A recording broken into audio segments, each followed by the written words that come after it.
மணிப்பூரிலிருந்து ஆரம்பித்தார்கள். இப்பொழுது அந்த பாத யாத்திரை தேச ஒற்றுமை பாத யாத்திரை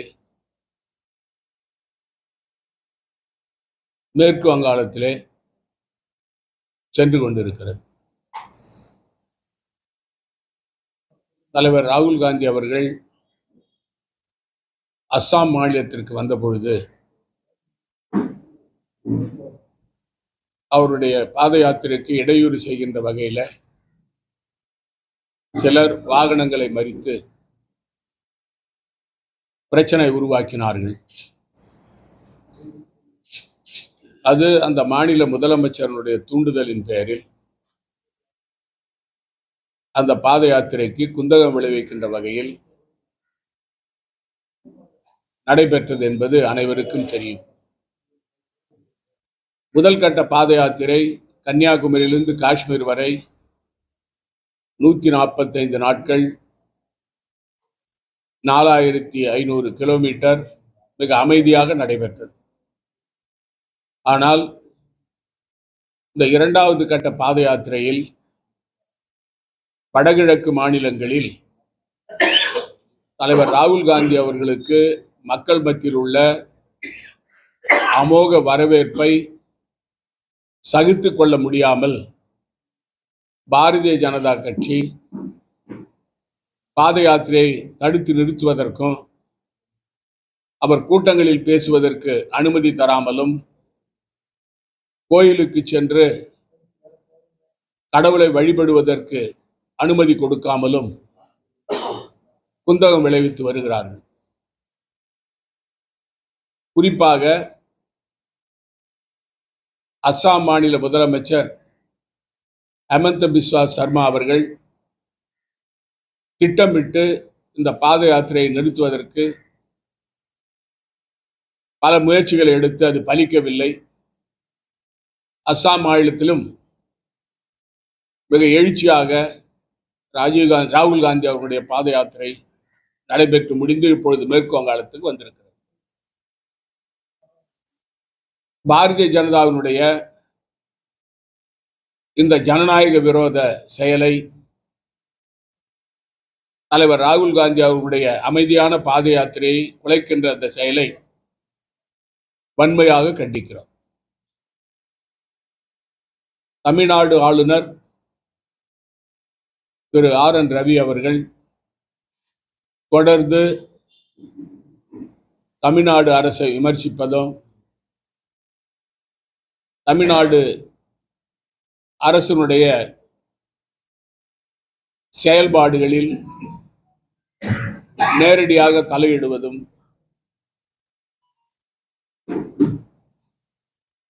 குறிப்பாக சட்டமன்றத்தில் நிறைவேற்றப்பட்ட சட்டங்களுக்கு ஒப்புதல் அளிக்காமல் காலதாமதம் செய்வதும் மக்கள் நலத்திட்டங்களை மாண்புமிகு தமிழ்நாடு முதலமைச்சர் ஸ்டாலின் அவர்கள் அறிவித்து அதை நடைமுறைப்படுத்தும் பொழுது அதற்கு ஒப்புதல் அளிக்காமல் காலதாமதம் செய்வதும் ஆன வேலையை தொடர்ந்து செய்து வருகிறார். இது சம்பந்தமாக திராவிட முன்னேற்ற கழக பாராளுமன்ற உறுப்பினர்கள் பிரதமரை சந்தித்து பேசியும் உள்துறை அமைச்சர் அமித்ஷா அவர்களிடம் சென்று சொல்லியும் எந்தவித மாற்றமும் திரு RN ரவி அவர்களுடைய செயல்பாடுகளில் ஏற்படவில்லை. ஆகவேதான் தமிழ்நாடு முதலமைச்சர் அவர்கள் உச்சநீதிமன்றம் சென்று கிடப்பில் இருக்கின்ற 13 சட்டங்களை, சட்டமன்றத்தால் நிறைவேற்றப்பட்ட சட்டங்களை உடனடியாக ஆளுநர் ஒப்புதல் அளிக்க வேண்டும் என்று சொன்ன பிறகு உச்சநீதிமன்றம் ஆளுநர் ரவி அவர்களுக்கு கண்டனம் தெரிவித்து அதற்கு பிறகு அவர் சில சட்டங்களுக்கு ஒப்புதல் அளித்திருக்கிறார். இன்னும் முழுமையாக அனைத்து சட்டங்களுக்கும் அவர் ஒப்புதல் அளிக்கவில்லை. இது சம்பந்தமாக வழக்கு நிலுவையில் உள்ளது. இப்பொழுது ஒரு புதிய சர்ச்சையை தமிழ்நாடு ஆளுநர் அவர்கள் ஆரம்பித்திருக்கிறார். அண்ணல் காந்தியடிகளால் இந்தியா சுதந்திரம் பெறவில்லை. நேதாஜி சுபாஷ் சந்திர போஸ் அவருடைய போராட்டமும் இந்திய இராணுவத்துடைய கிளர்ச்சியும் தான் அதற்கு காரணம் என்று இந்திய சரித்திரத்தை மறைத்து திரித்து இந்த நாட்டு மக்கள் மத்தியிலே ஒரு தவறான தகவலை பேசியிருக்கிறார். RN ரவி அவர்கள் உண்மையிலேயே சுயநினைவோடு இருக்கிறாரா அல்லது அவர் உண்மையிலே இந்திய சரித்திரத்தை படிக்கவில்லையா என்பது விந்தையாக இருக்கிறது. இந்த உலகமே, உலகத்தில் உள்ள அனைத்து நாட்டு மக்களும் இந்தியா சுதந்திரம் பெறுவதற்கு அண்ணல் காந்தியடிகளுடைய அறப்போராட்டம்,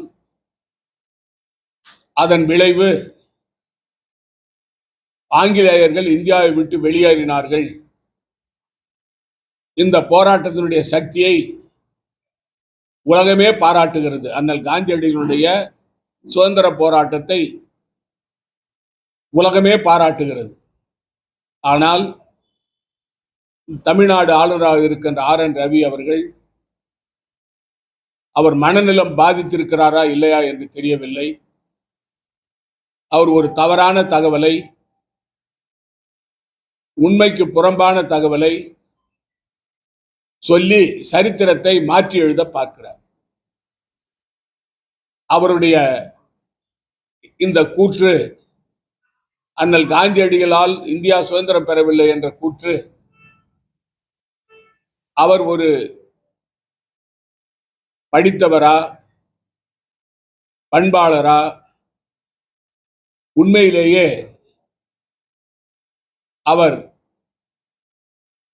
சுயநினைவோடு பேசுகிறாரா என்ற கேள்வி மக்கள் மத்தியிலே ஏற்பட்டிருக்கிறது. நேதாஜி அவர்கள் நாம் போராடி பெற வேண்டும் என்று, துப்பாக்கி ஏந்து போராட வேண்டும் என்று கூறினார்கள். ஆனால் அண்ணல் காந்தியடிகளின் தலைமையிலே மற்ற காங்கிரஸ் தலைவர்கள் எல்லாம் அண்ணல் காந்தியடிகளுடைய அறப்போராட்டத்தின் மூலமாக நாம் சுதந்திரம் பெற வேண்டும் என்று சுதந்திரத்தை காந்தியடிகள் தலைமையிலே நாம் பெற்றோம். அதை கொச்சைப்படுத்துகின்ற வகையில் திரு RN ரவி அவர்கள் பேசியிருக்கின்ற கருத்து வன்மையாக கண்டிக்கத்தக்கது. புதுச்சேரி மாநிலத்தில் தொடர்ந்து 2 மாதங்களாக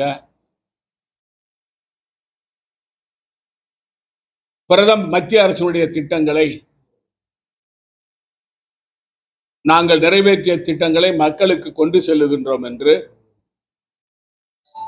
ஒரு போட்டி நிகழ்ச்சிகளை மாண்புமிகு துணைநிலை ஆளுநர் பொறுப்பு டாக்டர் தமிழிசை சவுந்தரராஜன் அவர்கள் நடத்தி கொண்டிருக்கிறார்கள்.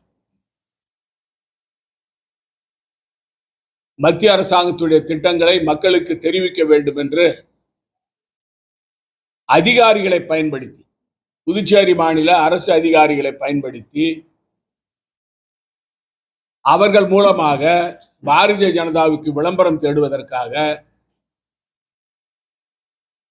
டாக்டர் தமிழிசை சவுந்தரராஜன் அவர்கள் விழாக்களை நடத்தி கொண்டிருக்கிறார். அந்த விழாக்களில் முதலமைச்சர் இல்லை, அமைச்சர்கள் இல்லை, சட்டமன்ற உறுப்பினர்கள் கூட இல்லை. இது ஏதோ போட்டி அரசாங்கம் நடப்பது போல் தெரிகிறது. ஒரு புறம் முதலமைச்சர் ரங்கசாமியின் ஆட்சி, இன்னொரு புறம் துணைநிலை ஆளுநர் பொறுப்பு டாக்டர் தமிழிசை சவுந்தரராஜன் ஆட்சி போல இருக்கிறது. டாக்டர் தமிழிசை சவுந்தரராஜன் அவர்கள் சொல்கிறார், மத்திய அரசு திட்டங்கள் எந்த திட்டம் நிறைவேற்றாமல் நிறுத்தப்பட்டிருக்கிறது, அதை எதிர்க்கட்சிகள் சொல்லட்டும் என்று கூறுகிறார். அவருக்கு நான் சவால் விடுகிறேன். புதுச்சேரி மாநிலத்தில் பிரதமர் காப்பீட்டு திட்டம், ஆயுஷ்மான் பாரத் திட்டத்தில் கொடுக்கப்பட்ட அடையாள அட்டையை சென்னையில் உள்ள அப்போலோ மருத்துவமனைக்கு சென்று அந்த அட்டையினுடைய உரிமையாளர்கள் மருத்துவம் பெற முடியுமா? அல்லது மியோட் மருத்துவமனைக்கு சென்றால் அவர்கள் ஏற்றுக்கொள்கிறார்களா? ஜிப்மர் நிர்வாகம் கூட அதை ஏற்றுக்கொள்வதில்லை.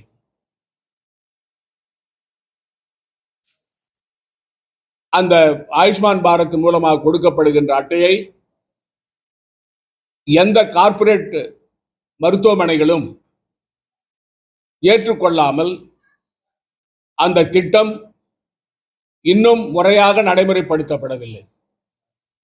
புதுச்சேரி மாநிலத்தில் உள்ள 3,57,000 குடும்பங்களுக்கு அந்த திட்டத்தினுடைய அட்டைகள் மக்களுக்கு கொடுக்கப்பட வேண்டும். அடையாள அட்டைகள் அனைவருக்கும் கொடுக்கப்படவில்லை.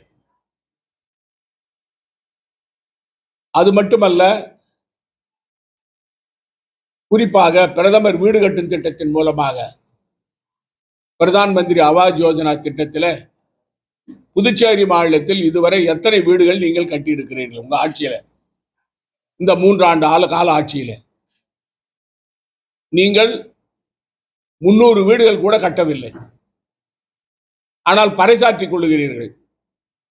பிரதம மந்திரி வீடு கட்டும் திட்டத்தில் நாங்கள் புதுச்சேரி மாநில மக்களுக்கு வீடுகளை கொடுத்திருக்கிறோம் என்று விளம்பரம் செய்கிறீர்கள். அது மட்டுமல்ல, துணைநிலை ஆளுநர் பொறுப்பு அவர்கள் அந்த திட்டத்திற்கு சென்று அங்கே தாய்மார்களுக்கு கேஸ் சிலிண்டரை கொடுத்து படத்தை எடுத்துக்கொண்டு அதற்கு பிறகு இந்த அதிகாரிகள் அதை திரும்ப பெற்றுக் கொள்ளுகிறார்கள். உஜ்வாலா திட்டத்தின் மூலமாக இதுதான் மத்திய அரசுடைய திட்டத்தை நடைமுறைப்படுத்துகிறார்களா?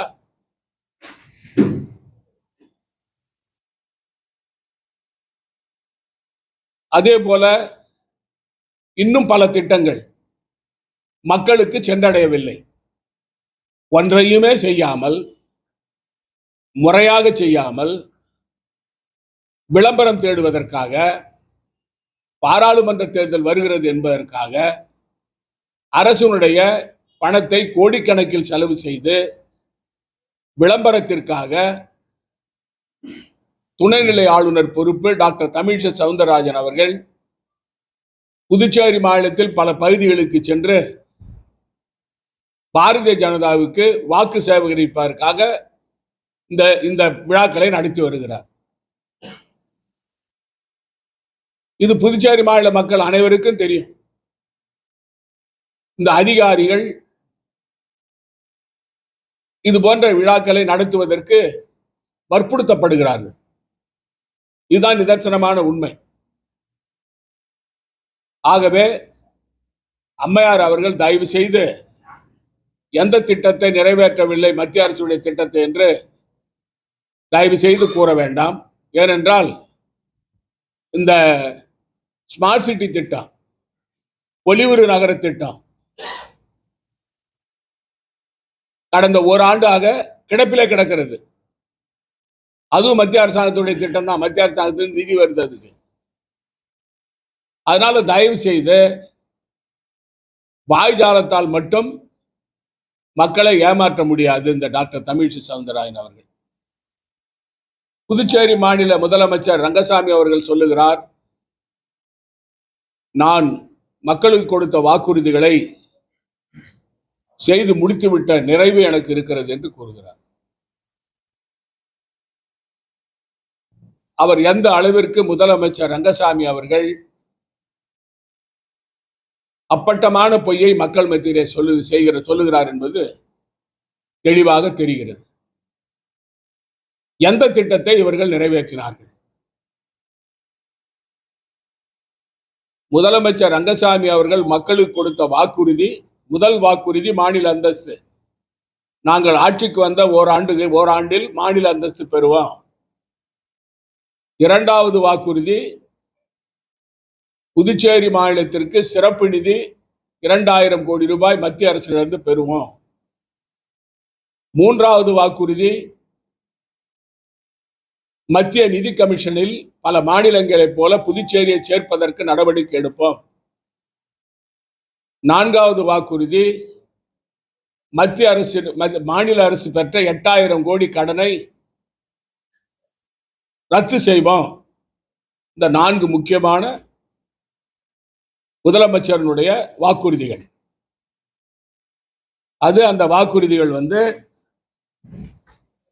இந்த அவருடைய தேர்தல் அறிக்கையில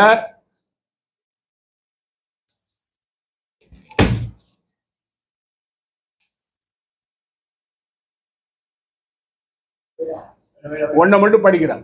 புதுச்சேரியின் நிதி சிக்கல்களுக்கு நிரந்தர தீர்வு காணவும், மக்கள் பிரதிநிதிகளின் மாட்சியும் மக்களாட்சி மாண்புகளும் நிலைநிறுத்த பெறவும், ஆட்சியாளர்களுக்கு அதிகார வர்க்கத்தின் தடையற்ற ஒத்துழைப்பை உறுதி செய்திடவும் மாநில அந்தஸ்து பெறுவதே சரியான தீர்வு என்று அகில இந்திய என்ஆர் காங்கிரஸ் மனமாற நம்புகிறது.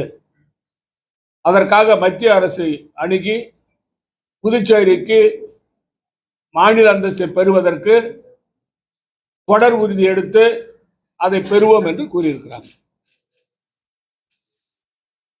மற்ற 3 வாக்குறுதிகள் நான் சொல்லியிருக்கிறேன். அது 2வது பக்கத்தில் வருது. இது போன்ற பல வாக்குறுதிகள். அப்புறம் அடுத்த வாக்குறுதி, நாங்கள் ஆட்சிக்கு வந்த பிறகு உடனடியாக அனைத்து ரேஷன் கடைகளும் திறந்து மக்களுக்கு அரிசி உள்பட அனைத்து அத்தியாவசிய பொருட்களையும் ரேஷன் கடை மூலமாக கொடுப்போம். 10,000 பேர்களுக்கு அரசு வேலை கொடுப்போம். 3 ஆண்டு ஆகிவிட்டது. இதுவரை அரசு வேலை கொடுத்தது 700 பேருக்கு தான். 700 பேருக்கு தான் அரசு வேலை கொடுக்கப்பட்டிருக்கிறது. அது மட்டுமல்ல, கூட்டுறவு நூற்பாலைகளை உடனடியாக திறந்து அந்த தொழிலாளர்களுக்கு வேலை கொடுப்போம். திருபுவன நூற்பாலை, திருமலராயம்பட்டினம் நூற்பாலை. மத்திய அமைச்சரே வந்தார். இப்பொழுது சட்டத்துறை அமைச்சராக இருக்கிற மத்திய அமைச்சர் வந்தார். தேர்தல் சமயத்தில் அவர் கரும்பாலையை போய் பார்த்தார். லிங்காரெட்டிப்பாளையம் கரும்பாலையை. நாங்கள் ஆட்சிக்கு வந்த 3 மாதத்தில் இந்த சர்க்கரை ஆலையை திறந்து நடத்துவோம் சொன்னார். 3 வருஷம் ஆகிப்போச்சு. அது யார் தொகுதியில் இருக்கு? இப்பொழுது இருக்கிற உள்துறை அமைச்சர் தொகுதி திரு நமச்சிவாயம் அவர்கள் தொகுதியில் இருக்கு. அவருடைய தொகுதி அது. அதுவும் நடக்கல. அது மட்டும் இல்ல, புதுச்சேரி மாநிலத்தை பொறுத்த வரைக்கும் நிறைய தொழிற்சாலைகளை கொண்டு வந்து வேலை வாய்ப்பை உருவாக்குவோம்னு சொன்னாங்க. இந்த 3 ஆண்டுகள்ல ஒரு தொழிற்சாலை வரல. ஆனா மதுபான தொழிற்சாலை மட்டும் கட்டுறாங்க. மதுபான உற்பத்தி செய்யற தொழிற்சாலை மட்டும் கட்டுறாங்களே தவிர மற்றபடி கனரக தொழிற்சாலைகள், கம்ப்யூட்டர் தொழிற்சாலைகள், மற்ற பொருட்கள் பிளாஸ்டிக் தொழிற்சாலைகள் எதுவுமே கிடையாது. அது மட்டும் இல்லாம நாங்கள் ஆட்சிக்கு வந்த இந்த குறுகிய காலத்திலேயே குறிப்பா முதலமைச்சர் சொல்றார், நாங்க குடிதண்ணீர் திட்டத்தை நிறைவேற்றிட்டோம், அப்புறம் புதுச்சேரிக்கு மின்சாரம் கொடுத்துட்டோம். அதாவது புதுச்சேரி குடிநீர் திட்டம் காங்கிரஸ் ஆட்சி காலத்திலே முழுமையா நிறைவேற்றப்பட்டது. காங்கிரஸ் ஆட்சி காலத்திலே எல்லா கிராமங்களுக்கும் மின்சாரம் கொடுக்கப்பட்டது. காங்கிரஸ் ஆட்சி காலத்திலேயே புதுச்சேரி மாநிலம், அதாவது 15 ஆண்டுகளுக்கு முன்பு வைத்திலிங்கம் அவர்கள் முதலமைச்சராக இருந்த பொழுது புதுச்சேரி முழுமையான கல்வி அறிவு பெற்ற மாநிலம் என்று அறிவிக்கப்பட்டது. புதுச்சேரி மாநிலம் எல்லா துறைகளிலும் முன்னேறிய மாநிலமா இவர் ஆக்கினாரா? முதலமைச்சர் ரங்கசாமி ஆகினாரா? அதாவது வாக்குறுதிகளை பொறுத்த வரைக்கும் அள்ளி கொடுத்துட்டு இப்ப சொல்றாரு, இந்த 3 வாக்குறுதியை சொல்றாரு. நம்ம அடிக்கடி கேட்கறதுனால, அதாவது மானியம், சமையல் எரிவாயு மானியம், இந்த புதுச்சேரி மாநில மக்களுக்கு சமையல் எரிவாயு மானியத்தை நான் நிறைய பேருக்கு கொடுத்துட்டான்னு சொல்றாரு. கொடுக்கல. காரைக்காலில் 5 தொகுதி, 3 தொகுதியில் எல்லாரையும் சந்திச்சு கேட்டோம், மகளிரை கேட்டோம். அதே போல புதுச்சேரியில் பல தொகுதிகளில் நாங்கள் போராட்டம் நடத்தும் போது கேட்டோம். ஒரு மகளிர் கூட, நாங்கள் கேட்ட மகளிர் கூட யாருக்கும் அந்த 300 ரூபாய் மானியம் மார்ச் மாதம் 2023 அறிவிச்சது. இப்ப நம்ம ஜனவரி மாதம் 2024 இருக்கிறோம், இது வரைக்கும் போய் சேரல. இந்த 50,000 ரூபாய் பிறந்த பெண் குழந்தைக்குன்னு சொன்னாரு. எவ்வளவு பெண் குழந்தை பிறந்திருக்கு புதுச்சேரியில, எத்தனை குழந்தைங்க அந்த பணத்தை போட்டிருக்கன்றது விவரமே கிடையாது. முதலமைச்சர் அது நிறைவேற்ற. இன்னொன்று, தாய்மார்களுக்கு, குடும்ப தாய்மார்களுக்கு 1000 ரூபான்னு சொன்னாரு. 20,000 பேருக்கு கொடுத்துக்கிறாங்க. மொத்தம் 70,000 பேர் கணக்கு சொல்லிக்கிறாங்க. ஆனா இப்ப நான் 50,000 பேர் கொடுத்துட்டான்னு முதலமைச்சர் சொல்றாரு. 50,000 பேருக்கு கொடுக்கல. எல்லாம் பொய்யான தகவல், மக்களை ஏமாற்றுகின்ற தகவல். முதலமைச்சர் சொன்ன வாக்குறுதியை நிறைவேற்றாம மக்களை ஏமாற்றுவதற்காக எல்லா விழாக்களிலும் புதுச்சேரி மாநிலத்தை முதன்மையாக மாநிலமாக இவராக்குனார. புதுச்சேரி மாநிலம் எல்லா பேராமீட்டர்லையும், புதுச்சேரி மாநிலம் நாங்க ஆட்சியில் இருக்கும் போதே அது சிறந்த மாநிலம் என்று நிறைய அவார்டு வாங்கியிருக்கிறோம். கல்வியில வாங்கியிருக்கிறோம், மருத்துவத்தில் வாங்கியிருக்கிறோம், சட்ட ஒழுங்குல வாங்கியிருக்கிறோம், சுற்றுலாவில் வாங்கியிருக்கிறோம், விவசாயத்துறையில வாங்கியிருக்கிறோம். இவர் ஒன்றும் புதுச்சேரி சிறந்த மாநிலமாக்கல. புதுச்சேரியை குட்டிச்சவர் ஆகிறார் ரங்கசாமி.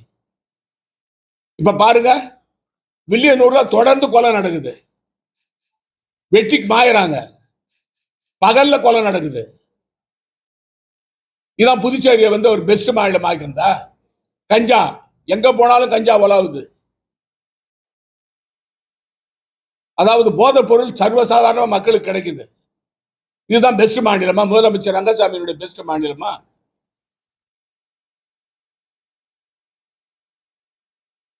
அதாவது மக்களுக்கு கொடுத்த வாக்குறுதியை நிறைவேற்றாம வாய்ஜாலத்துல பேசுறதோட சரி. இப்ப இந்த லேப்டாப் சம்பந்தமா நம்ம சொன்னோம், குற்றச்சாட்டு சொன்னோம். ஏசர் கம்பெனில இருந்து வாங்குறீங்க, நான் சொல்லி எவ்வளவு நாள் ஆகுது? 1 மாசம் ஆகுது. 63 கோடி ரூபாய்க்கு வாங்குறீங்க, அதுல 27 கோடி ரூபாய் லஞ்சம் வாங்குறீங்க அப்படின்னு சொல்லி பகிரங்கமா நான் குற்றச்சாட்டு சொன்னேன். அது நீங்க ஜெம் போர்ட்டல போட்டு வாங்குறீங்க. ஜெம் போர்ட்டல போட்டு வாங்குறது உங்களுக்கு அதிகாரம் கிடையாது. அதுல 2 கம்பெனி வந்தாங்க, குறிப்பா HP கம்பெனி வந்தாங்க, இவங்க ஏசர் வந்தாங்க. HP கம்பெனி கிட்ட லஞ்சம் கேட்டாங்க, கமிஷனு. அவர் 1% தான் கொடுப்பேன்னு சொன்னாங்க அவங்க. அதனால அதை விட்டுட்டு 10% கமிஷன் கொடுக்குற ஏசர் கம்பெனி கிட்ட இதை கொடுத்தாங்க. கொடுக்கறதுக்கு நடவடிக்கை எடுத்தாங்க. அப்பொழுது தலைமைச் செயலாளர், இதுக்கு ஏன் நீங்க குளோபல் டெண்டர் விடக்கூடாது அப்படின்னு சொல்லி கவர்னர் ஒப்புதல் கொடுத்த பிறகு கூட, கவர்னர் அதுக்கு உடந்த, கவர்னர் ஒப்புதல் கொடுத்த பிறகு கூட அந்த கோப்பை திருப்பி அனுப்பினார். திருப்பி அனுப்பின பிறகு அந்த கோப்பு எப்படி ஒப்புதல் தரப்பட்டது? யார் அதுக்கு ஒப்புதல் கொடுத்தாங்க? அதுக்கு பிறகு ஏன் குளோபல் டெண்டர் போடல? இது மிகப்பெரிய ஊழல், இமாலய ஊழல். அதாவது பல துறைகளில் ஊழல். இது பகிரங்கமான ஊழல். பிள்ளைகளுக்கு லேப்டாப் கொடுக்கிறது எங்க ஆட்சி காலத்து நடவடிக்கை எடுத்தோம், கிரண் பேடி தடுத்து நிறுத்திச்சது. இப்ப இந்த லேப்டாப் வாங்குறது சம்பந்தமா சிபிஐ விசாரணை வைக்க வேண்டும் என்று இந்திய குடியரசுத் தலைவரை நாங்கள் வற்புறுத்துவோம். இது பகிரங்கமான ஊழல். 63 கோடி ரூபாய்க்கு வாங்குற கம்ப்யூட்டர் வாங்குறது 27 கோடி ரூபாய் லஞ்சம்ன்றது புதுச்சேரி மாநிலத்துடைய கஜானாவை சுரண்டுகின்ற வேலை. அது 8 ரேம்ப் தான் இருக்குது பிள்ளைகளுக்கு கொடுக்கறது. பிள்ளைகள் பெரிய அளவில் அது படிச்சு அது மேல் படிப்பு போகும்போது அதை பயன்படுத்தினா முடியாது. கல்லூரி பள்ளிக்கூடத்தோட முடிஞ்சிடும். அதனுடைய கெப்பாசிட்டி அவ்வளவுதான். ஒரு நல்ல கம்ப்யூட்டர்லாம் இருக்கு, லீனோவா இருக்கு, ஹெச்பி இருக்கு, நிறைய நிறைய விப்ரோ இருக்கு, நிறைய கம்ப்யூட்டர் இருக்கு. தரமான கம்ப்யூட்டர் ஏன் கொடுக்கல நீங்க பிள்ளைங்களுக்கு? ஏன்னா லஞ்சம் கொடுக்குறாங்க, அதனால அங்க கொடுக்குறீங்க. கையூட்டு பெற்றுக்கொண்டு இந்த லேப்டாப்புகள் வாங்கப்பட்டிருக்கிறது.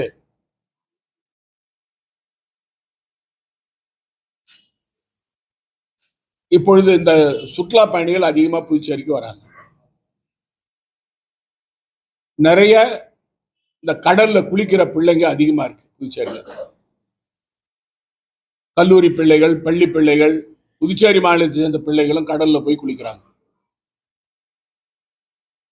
லைஃப் கார்டு வச்சு அதை கண்காணிக்கிற நடவடிக்கை இந்த அரசாங்கம் எடுக்கல. இதனால தொடர்ந்து கடல்ல அடிச்சு செல்லப்பட்டு இறந்த பிள்ளைகள் பெரிய அளவில் இருக்கிறாங்க புதுச்சேரியில். இந்த கடந்த இந்த ஒரு மாசத்துக்குள்ள சுமார் 10 பிள்ளைகளுக்கு மேல இறந்துருக்கிறாங்க. 10 பேருக்கு மேல இறந்துக்கிறாங்க. எல்லாம் பள்ளிக்கூடம், கல்லூரி மாணவர்கள் தான். புதுச்சேரி சேர்ந்த பிள்ளைகளும் அதுல இருக்கிறாங்க. நீங்க போய் பாருங்க கோவாவில். கோவாவினுடைய வருமானமே இந்த கடல் தான். கடல்ல சுற்றுலா தான். ஆனா அங்க லைஃப் கார்டு வச்சு சிறப்பான முறையில் கண்காணிச்சு எந்தவித உயிர் சேதமும் இல்லாம அங்க பாதுகாக்கிறாங்க, மக்களை பாதுகாக்கிறாங்க. சுற்றுலா பயணிகளா இருந்தாலும் சரி, உள்ளூர் மக்களா இருந்தாலும் சரி. ஏன் புதுச்சேரி மாநிலத்தில் உங்களால் செய்ய முடியல? கடலோரத்தில் நீங்க ஒரு எல்லையை குறிப்பிட்டு அந்த எல்லைக்கு அண்ணாண்ட மக்கள் போகக்கூடாது. ரெண்டாவது, நீங்க அதுக்கு தேவையான உபகரணங்களை வச்சு அவங்களை காப்பாற்றுறதுக்கான தேவையான உங்ககிட்ட என்ன போட் இருக்குது, ஸ்பீட் போட் எங்க இருக்குது உங்ககிட்ட? எந்தவித உபகரணமும் உங்ககிட்ட கிடையாது. ஆனா பிள்ளைகளுடைய உயிர் தான் போகுது. இதுக்கு எந்த நடவடிக்கையும் நீங்க எடுக்கல. குறிப்பா இந்த ஒட்டுமொத்தமா இந்த ஆட்சி ஸ்தம்பித்து போயிருக்கு. துணைநிலை ஆளுநர் இந்த மாநிலத்துடைய வளர்ச்சிக்கு ஏதாவது பயன்படுறாங்கன்னா அதுவும் கிடையாது. ஆட்சியாளர்களை பொறுத்த வரைக்கும் கிடைக்கிறத சுருட்டு தருகிறாங்க. முதலமைச்சர்ல இருந்து அமைச்சர்கள் வரைக்கும் மக்களை பத்தி கவலை இல்லை, மாநில வளர்ச்சியை பத்தி கவலை கிடையாது. ஆனா வளர்ந்து போச்சு புதுச்சேரி மாநிலம். ரங்கசாமி மிகப்பெரிய அளவுல விளம்பரம் தேடிக்கிறாரு. புதுச்சேரி மாநில வளர்ச்சியை பத்தி அவருக்கும் தெரியும், எங்களுக்கும் தெரியும். அவர் காங்கிரஸ் கட்சியில் முதலமைச்சராக இருக்கும்போது என்ன வளர்ச்சி, அதுக்கு பிறகு அவர் போயிட்ட பிறகு காங்கிரஸ் கட்சி என்ன வளர்ச்சின்னு மக்களுக்கு தெரியும். இப்ப இந்த 3 வருட காலத்துல புதுச்சேரி மாநிலத்துடைய வளர்ச்சி குறைஞ்சு போயிருக்கு. கொரோனா காலத்துல கூட புதுச்சேரி மாநிலத்துடைய பொருளாதாரத்தை சிறப்பா நாங்க கையாண்டோம். ஆனா இப்பொழுது மத்தியில உங்க ஆட்சி, மாநிலத்தில் உங்க கூட்டாட்சி, மத்தியில பாஜக ஆட்சி, இங்க கூட்டாட்சி. ஏன் உங்களால மக்களுக்கான திட்டங்களை நிறைவேற்ற முடியல வேகமா? முதலமைச்சர் கேட்டா அதிகாரி ஒத்துழைக்கல என்றாரு, பணம் இல்லைன்றாரு. குறிப்பா முதியோர் உதவித்தொகை, விதவைகள் உதவித்தொகைய ஒவ்வொரு மாதமும் 9ஆம் தேதி மக்களுக்கு அவங்க வங்கி கணக்கில் போய் சேர்ந்துடும். எங்க ஆட்சியில் 4 வருஷம் 10 மாசத்துல அரிசிக்கான பணத்தை கிரண்பேடி தொல்லை கொடுத்ததுனால அரிசியா போடுறது நிறுத்தி பணம் போட்டோம்.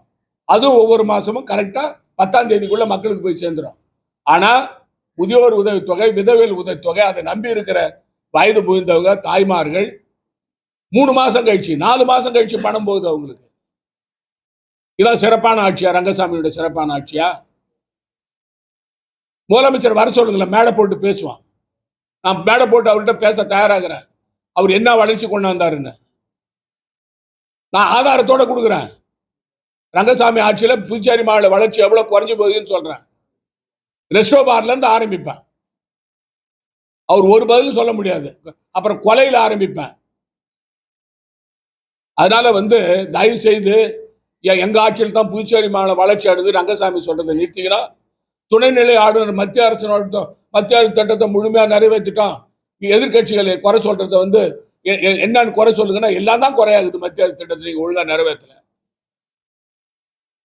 அதாவது துணைநிலை ஆளுநர் பொறுப்பு தமிழிசை சவுந்தரராஜன் விமானத்துல பறக்கிறதுல தாங்கிறாங்களே தவிர தெலுங்கானாவுக்கு போறது, புதுச்சேரிக்கு வர்றது, விமானத்துல பறக்கிறாங்களே தவிர மக்களை பத்தி கவலைப்படல.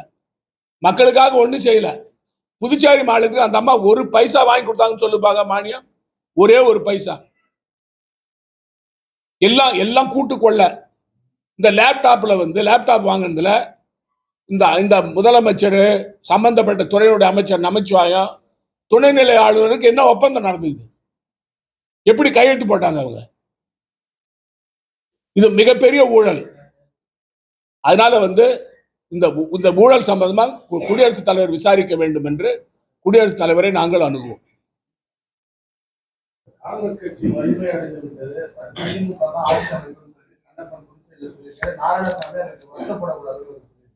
அதாவதுங்க, ஒவ்வொரு அரசியல் கட்சிக்கும்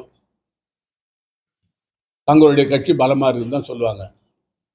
எங்க கட்சி பலவீனமாக இருக்குதுன்னு சொல்ல மாட்டாங்க. ஒவ்வொரு அரசியல் கட்சியும் தங்களுடைய கட்சி ஆட்சிக்கு வரணும்னு தான் சொல்லுவாங்க. அது அந்தந்த அரசியல் பெரிய கட்சியோ சிறிய கட்சியோ அவங்களுடைய இது. அவங்க கட்சியோட நிலைப்பாட்டை அவர் சொல்லியிருக்காரு. நாங்கள் பலமா இல்லையான்றதை மக்கள் முடிவு பண்ணுவாங்க. ராஜகண்ணப்பன் முடிவு பண்ண முடியாது.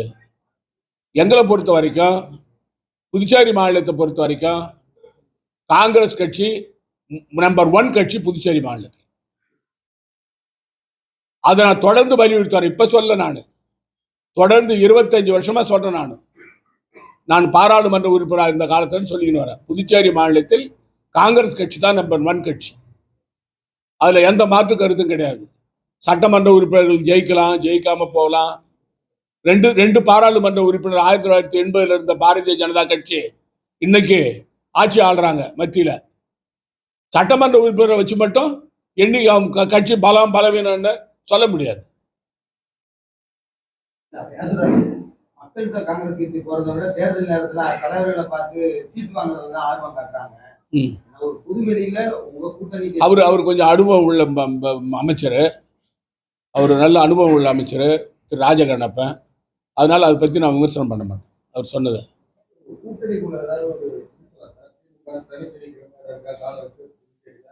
யாரு யாரு கேக்குறாங்கன்னு தெரியல எனக்கு.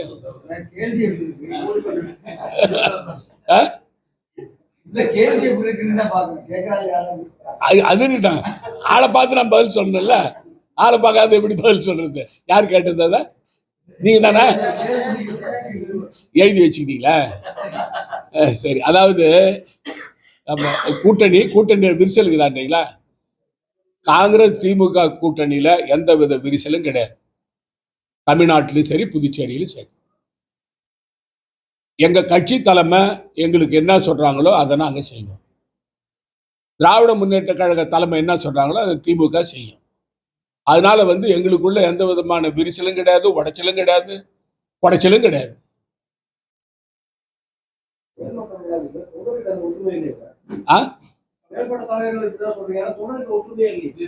யாரு தொண்டருக்குள்ள ஏங்க அவங்க கட்சி பணி அவங்க செய்யறாங்க. என்னையா சரி, என்ன விமர்சிச்சாலும் சரி, என் கட்சியை விமர்சிச்சாலும் சரி, அதை வரவேற்பேன் நான். அதாவது உங்களுக்கு என்ன சொல்றாரு கல்யாண சுந்தரம், மரியாதை மாண்புமிகு சட்டமன்ற உறுப்பினர் கல்யாண சுந்தரம், பாஜக சட்டமன்ற உறுப்பினர். பாஜக தனித்து ஆட்சி அமைக்கணும்னு சொல்றாரு. அதுல விரிசல் இல்லையா? எங்களை கேள்வி கேக்குறீங்களா? யாரு ரங்கசாமி திட்டலையா அவரு? கல்யாண சுந்தரம் என்ஆர் காங்கிரஸ் திட்டலையா அவரு? ரங்கசாமி என்ஆர் காங்கிரஸ் ரங்கசாமி எங்களை புறக்கணிக்கிறாரு பாஜகவை. அதனால பாஜக தனிச்சு ஆட்சி அமைக்கணும்னு சொல்லி அவரு அது திட்டுறது இல்லையா? எங்க கூட்டணியில எந்த விரிசலும் இல்ல. அங்க விரிசல் இருக்குது. எங்களுக்குள்ள கருத்து வேறுபாடு இருக்கு.